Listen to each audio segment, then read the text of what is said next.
हैदर ने गिरा दी है अमल की एक और विकेट। सफीर के सामने आ चुका है सच अमल का। We are heading towards second last episode of Dunk. आज हम बात करेंगे सेकंड लास्ट एपिसोड ऑफ डंक की, साथ ही साथ रिव्यू करेंगे एपिसोड 28 को भी। मैं हूं आपके साथ सैयद मोहसिन अब्बास। चैनल को सब्सक्राइब करना ना भूलिएगा। चलिए अपनी वीडियो शुरू कर लेते हैं। मैं हुण जीवा के मर जावा। सो डंक की एपिसोड 28 आप लोगों ने देखी। It was a brilliant episode. Last night story काफ़ी आगे मूव हो चुकी है। सफ़ीर के सामने आ चुका है अमल का सच और बहुत ही बड़ा टर्निंग पॉइंट था ये डंक की स्टोरी में। अब काफ़ी सारे लोग सोशल मीडिया पर मुझे ये बोलते हुए नज़र आए कि अगर सफ़ीर के सामने सच आ चुका है अमल का तो वो चुप क्यों है, अदालत में खड़े होकर उसने बता क्यों नहीं दिया अमल का सच। वेल हुए सफ़ीर। सफ़ीर कानून नहीं है, सफ़ीर की गवाही काफ़ी नहीं है इस केस को पलटने के लिए। अमल का जो वकील है वो इस बात को बड़े इजीली जो है वो काउंटर कर सकता है कि सफ़ीर ने तो अपने भाई की साइड ले ली। सफ़ीर के इस तरह करने को मैं एक इंटेलिजेंट मूव कहूँगा, एक सेंसिबल मूव कहूँगा। बहुत ही अच्छी उन्होंने ये मूव की। ऑब्वियसली मैं एक बात कहता होता हूँ कि ताश के पत्ते जो हैं वो सही टाइम पर शो करने चाहिए और सही टाइम पर फेंकने चाहिए। कुछ ऐसा ही किया है सफ़ीर ने भी और वक्त आने पर वो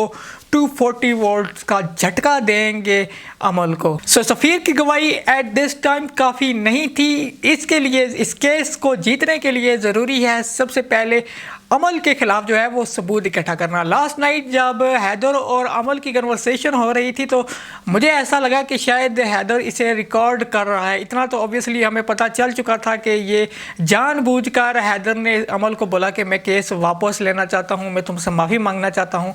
लेकिन मुझे ऐसा लगा था कि ये रिकॉर्डिंग कर रहा है, लेकिन नहीं।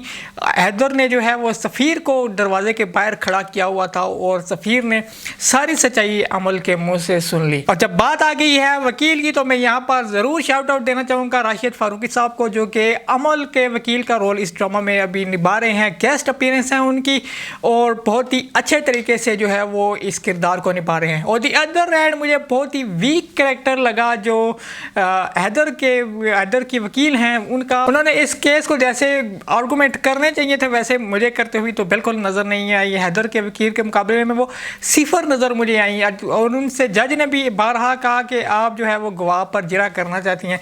उन्होंने बड़े इजीली कह दिया कि नहीं जी मुझे कुछ नहीं पूछना। तो मुझे वो बहुत ही वीक लगी। लास्ट नाइट एपिसोड में एक और सरप्राइजिंग बात जो मुझे लगी कि जब ये अदालत में केस लगा हुआ होता है वहाँ पर मिनाल के भाई ज़ुबैर की जो है वो गवाही भी होती है। और मिनाल का भाई बढ़ा चढ़ा कर झूठ बोलता है कि जब हैदर मुझसे मिलना आया और मेरे ऊपर और मेरे गार्ड के ऊपर जो है इसने तशद्दुद किया। तो it was a bit surprising for me, not only for me, for Amal, sorry for Minal and Haider too. On ground अभी काफ़ी सारे लोग अब हैदर के साथ हैं, लेकिन इन कोर्ट अभी तक जो है वो लीड है मेरे ख्याल में अमल को। अमल का केस बड़े अच्छे तरीके से लड़ रहे हैं उनका वकील। इवन तो काफ़ी सारे लोग अब हैदर के साथ हैं, लेकिन कोर्ट में तो प्रूव करना होगा। और अब ये कैसे होगा ये देखना होगा हमें एपिसोड 29 में। ये एपिसोड सेकंड लास्ट एपिसोड में इसलिए कह रहा हूँ कि आप लोगों ने स्टोरी देख ली होगी।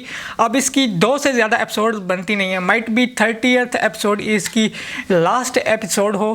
अगली एपिसोड में हम देखेंगे कि सफ़ीर जाएगा सायरा हुमायूं के पास और उनसे जो है वो इस केस पर डिस्कशन करेगा। और सायरा जो है वो उनको सुसाइड नोट देंगी हुमायूं का, वो नोट जिसके बारे में मैं काफ़ी से बात कर रहा था अपनी वीडियोस में कि ये नोट जो है वो सामने आना चाहिए। और फाइनली वो नोट भी सामने आएगा और शायद ये भी अदालत में ज़रूर पेश किया जाए। सायरा और जो लेडी प्रोफेसर हैं, और आई एम सॉरी उनका नाम मुझे भूल गया, ये बहुत क्रिटिकल रोल प्ले कर सकती हैं इस केस में। और डेफिनेटली चाहिए होगी हेल्प हैदर को इन दोनों की।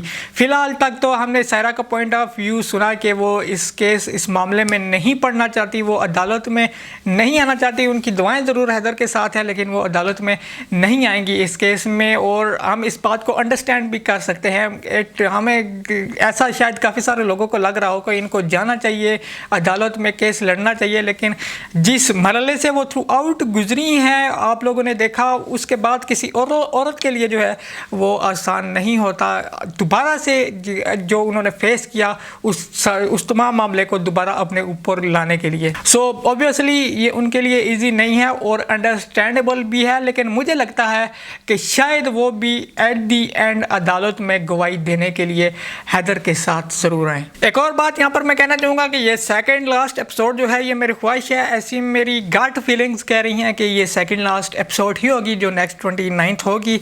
ऑफिशियली अभी तक ऐसा कुछ अनाउंस नहीं हुआ है, लेकिन मुझे लगता है कि ये सेकंड लास्ट एपिसोड ही आने वाली होगी। अगर एक्टिंग की बात करें तो acting was superb of Rashid Farooqui. Last night episode में बहुत ज़्यादा उनके डायलॉग्स थे और बड़ी ही बेहतरीन उन्होंने परफॉर्मेंस दी है। हैदर की एक्टिंग भी बहुत ही ज़्यादा ज़बरदस्त थी। इसके अलावा अमल ने भी जो है वो बड़े बखूबी तरीके से जो है वो एक जगह जब वो हैदर के साथ कन्वर्सेशन उसकी हो रही होती है, और सेकंड टाइम जब सफ़ीर को जो है वो कह रही होती है कि हैदर बार बार घर आ जाता है, तो एक्टिंग वाज सुपर्ब। और हाँ, यहाँ पर ये कहना भी लाजमी होगा कि सफ़ीर की जो एक्टिंग थी वो भी बहुत ही ज़्यादा ज़बरदस्त थी। So overall it was a very good episode, very entertaining episode और काफ़ी ज़बरदस्त ये एपिसोड थी। सो आने वाली episode 29 will be very interesting, और यही वो एपिसोड मेरे ख्याल में होने जा रही है जिससे हमें क्लियरली पता चल जाएगा कि कैसे होने वाला है अमल की चालाकियों का दी एंड। आने वाली एपिसोड लाजमी देखिएगा और अपना पॉइंट ऑफ व्यू भी मुझे कमेंट सेक्शन में ज़रूर दीजिएगा। यही थी मेरी आज की वीडियो, उम्मीद करता हूँ आप लोगों को पसंद आई होगी। मुझे यानी सैयद मोहसिन अब्बास को दीजिए इजाज़त। अल्लाह हाफिज़।